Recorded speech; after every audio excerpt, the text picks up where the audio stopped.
teman-teman, penikmat cerita-cerita horor di channel spesial horor.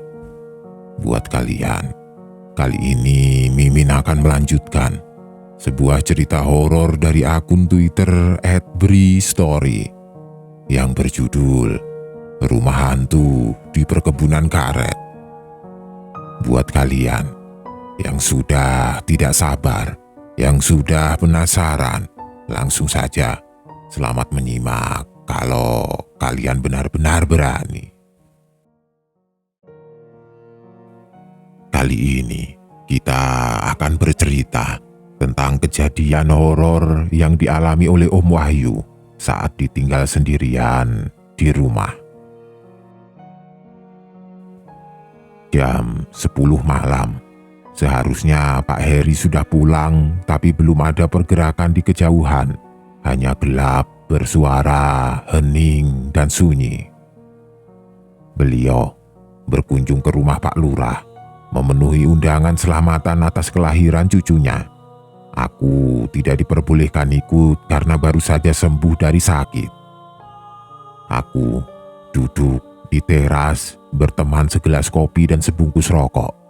Gelas kopi sudah kuisi 2 kali, sedangkan bungkus rokok tinggal menyisakan 1 batang saja di dalamnya. Sementara Pak Heri belum datang juga. Semoga sebentar lagi.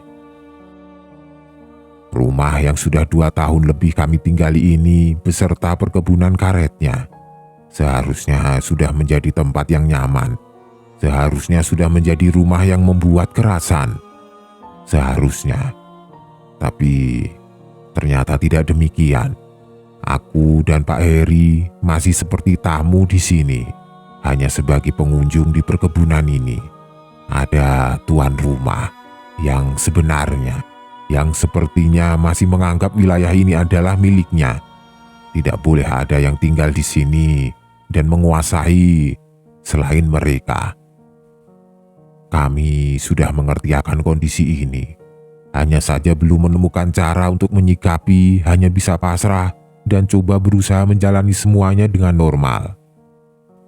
Udara yang tadinya cukup dingin berangsur menghangat. Awan tipis perlahan datang memenuhi ruang langit yang birunya mulai pudar menjadi abu-abu. Bulan seperti sedih karena sinarnya meredup tertutup awan. Pecah menjadi serpihan tipis menerangi langit seadanya. Tampaknya sebentar lagi turun hujan. Menyalakan rokok lagi. Batang terakhir. Setelah ini aku harus masuk ke dalam rumah karena tidak tahu harus melakukan apa lagi. Rintik hujan mulai turun. Gerimis tipis, bulir-bulir air yang bertabrakan dengan bermacam permukaan di bawahnya. Jadi menimbulkan suara, mengisi keheningan yang sejak tadi menemaniku di sini. Semburan asap rokok yang keluar dari mulutku membentuk kabut tipis walau hanya beberapa detik. Sejenak menghalangi pandangan untuk dapat melihat menembus gelapnya perkebunan karet. Gelap, tapi tidak pekat. Aku masih dapat melihat perkebunan walau beberapa objek hanya berbentuk siluet. Pantulan cahaya langit sedikit membantu membuatnya seperti itu. Situasi seperti ini sudah beberapa kali aku alami. Pak Heri juga. Situasi di mana ketika kami terjebak sendirian pada malam hari di perkebunan ini. Di rumah ini. Ya, sendirian. Semakin larut malam, maka kondisinya semakin jadi serba salah. Kalau mau masuk ke dalam rumah, aku pasti akan merasakan cemas dan takut.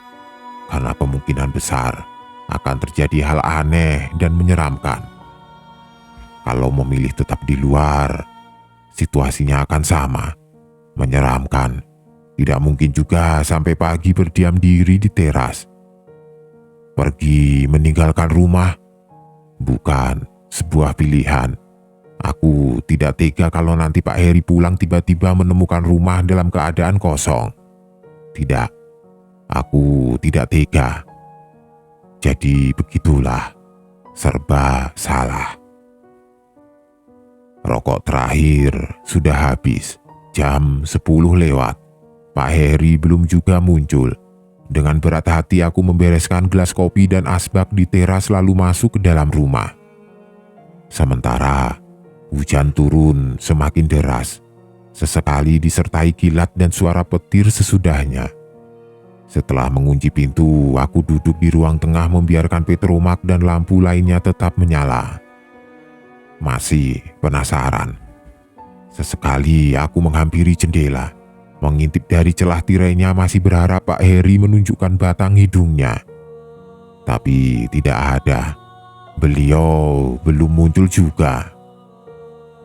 Oh iya, motorku aku biarkan berada di luar. Kuncinya aku taruh di saku celana, dengan maksud supaya dapat langsung melarikan diri apabila ada hal yang mengharuskanku untuk segera pergi. Beberapa kali terdengar suara bambu yang bersinggungan satu sama lain di halaman belakang karena tertiup angin. Sungguh semakin menambah sempurna keadaan.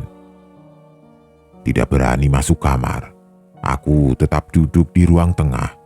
Seluruh pintu kamar aku biarkan terbuka supaya bisa melihat langsung ke dalamnya. Dalam kondisi yang sangat sepi seperti ini, suara sekecil apapun, bunyi apapun itu, dapat membuat penasaran meski suara hujan cukup keras terdengar. Nyaris tengah malam, jam dinding sebentar lagi akan menunjuk angka 12. Pak Heri masih belum datang juga. Aku beranggapan kalau beliau tidak akan pulang malam ini, berharap besok pagi datangnya. Semoga. Hujan masih belum reda.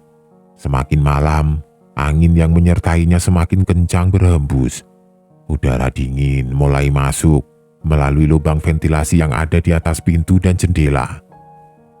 Sementara aku mulai berjuang menahan serangan kantuk yang sudah datang sejak beberapa saat yang lalu.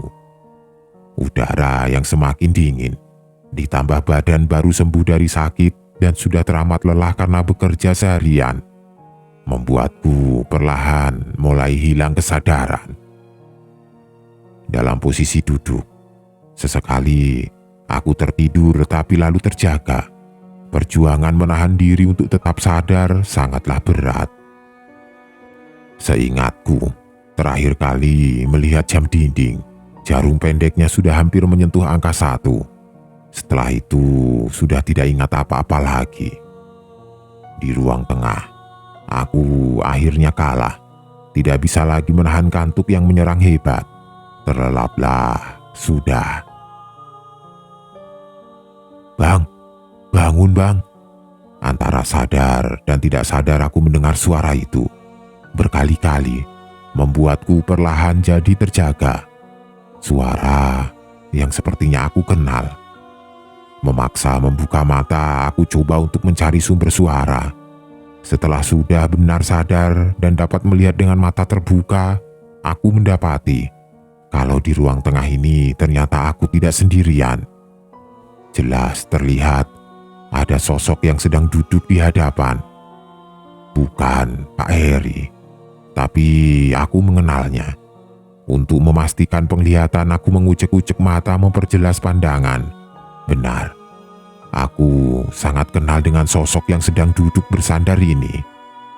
"Bapak," hanya itu yang bisa aku ucapkan ketika melihat dengan jelas kalau yang sedang duduk itu adalah bapakku. Masih diam, tidak bergerak. Aku terus memperhatikan sosoknya yang perlahan mulai tersenyum. Lama kami berpandangan, diam tanpa kata. Rasa kangen yang sangat besar terhadap sosok bapak menimbulkan niat untuk berdiri mendatangi lalu memeluknya dengan erat. Tapi tidak bisa, karena aku sadar kalau bapak tercinta sudah meninggal belasan tahun yang lalu. Nyaris menangis. Tapi akhirnya dengan suara bergetar aku dapat mengucap kalimat pendek. "Bapak, ngapain di sini? Jangan khawatir, aku baik-baik saja kok. Bapak yang tenang di sana, tidak usah khawatir." Tidak tahan, Air mata mulai jatuh dari pelupuk mata. Rasa kangen yang amat sangat dengan sosok bapak membuatku terharu tidak karuan. Entah berapa menit kemudian, beliau mulai berdiri dari duduknya lalu berjalan menuju pintu depan. Aku hanya memperhatikan sambil terus menangis. Tepat di depan pintu, langkahnya terhenti lalu menatapku sambil tersenyum. "Bapak, pulang dulu ya. Kamu baik-baik di sini." Itu ucapan terakhir yang keluar dari mulutnya. Aku semakin keras menangis, air mata jatuh bercucuran. "Iya pak," jawabku pelan. Kemudian beliau membuka pintu lalu pergi meninggalkan rumah, meninggalkan aku sendirian. Kaget, aku nyaris terjatuh dari kursi. Kehadiran sosok bapak ternyata hanya di dalam mimpi. Walau sebentar, tapi aku senang. Rasa kangen sedikit terobati. Kali ini aku benar-benar terjaga dari tidur.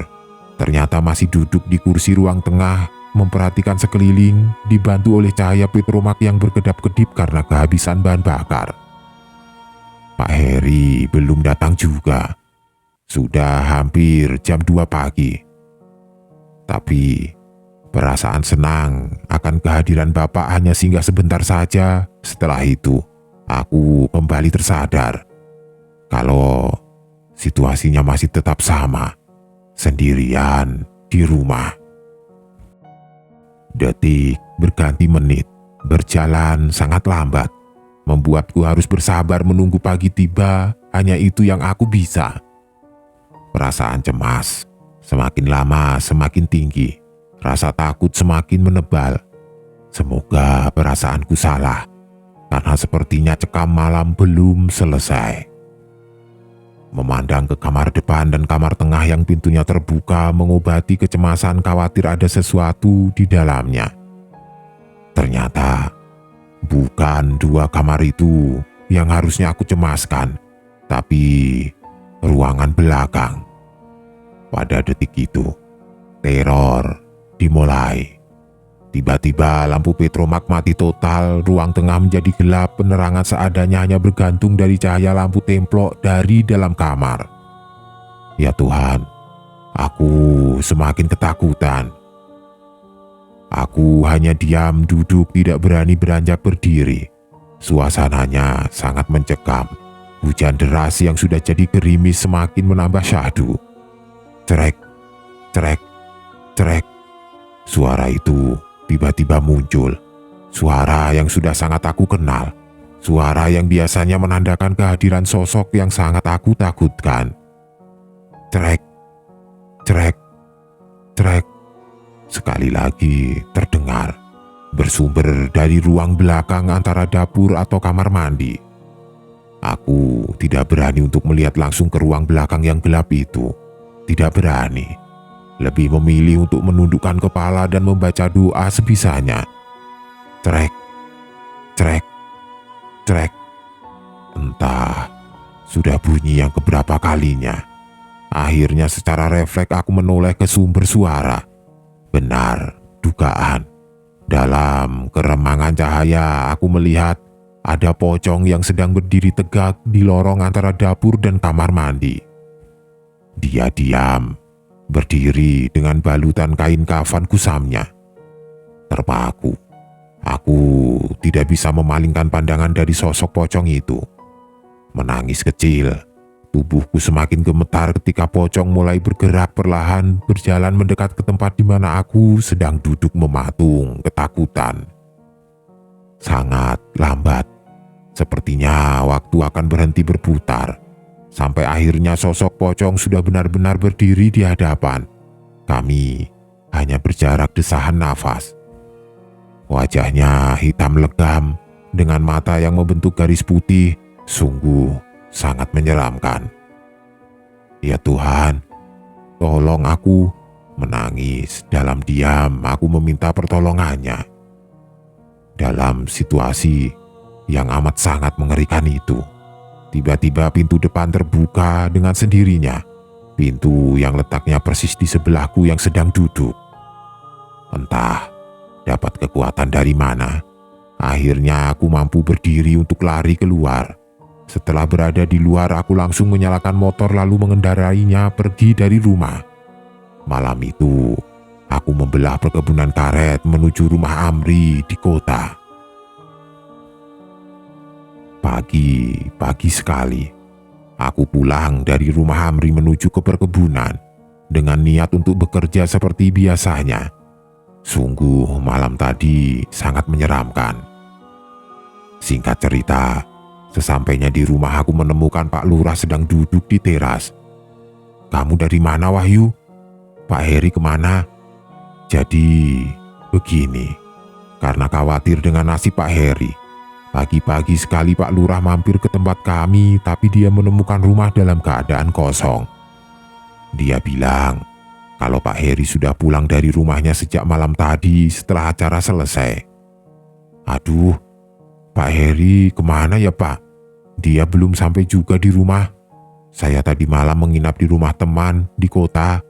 Mendengar itu, Pak Lurah mengajakku dan beberapa pekerja untuk mencari Pak Heri menyisir perkebunan dan hutan di belakangnya.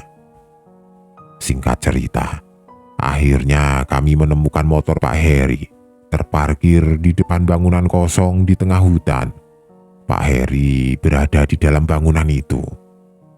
Syukurlah, beliau baik-baik saja, tapi memiliki cerita seram sendiri kenapa sampai terdampar di tengah hutan seperti itu.